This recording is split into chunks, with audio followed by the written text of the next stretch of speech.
Valdis Paesanti, consigliere Flag Costa dell'Emilia Romagna, ultima giornata degli Stati Generali della Pesca. Come Emilia Romagna o come Flag ovviamente, di cosa avete parlato oggi? Nel corso della 3 giorni tutti i temi del mondo nostro della pesca sono stati toccati, dalla pesca a strascico, dalla piccola pesca artigianale, soprattutto dall'acquacoltura, visto che il distretto Alto Adriatico, Emilia Romagna, Veneto e Friuli è il distretto per l'acquacoltura, soprattutto senza mancare gli altri settori più importanti d'Europa. E in questo settore ciò che ci lega più di tutti, al di là del collaborare, associazioni con i nostri pescatori, sono i flag.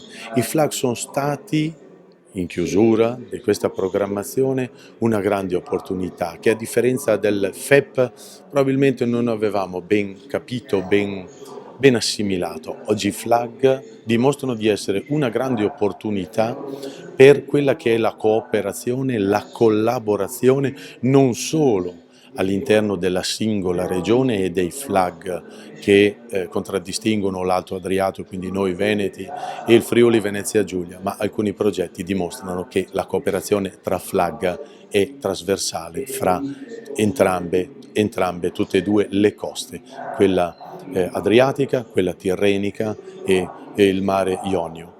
Un esempio, il Tartatur, che è stato il primo dei grandissimi progetti già premiato a Bruxelles, Tartatur 2 che ha inizio, e un progetto che veramente ha tante aspettative, quello di candidare la pesca tradizionale, la pesca a patrimonio UNESCO, a patrimonio dell'umanità. Molto bene. Okay?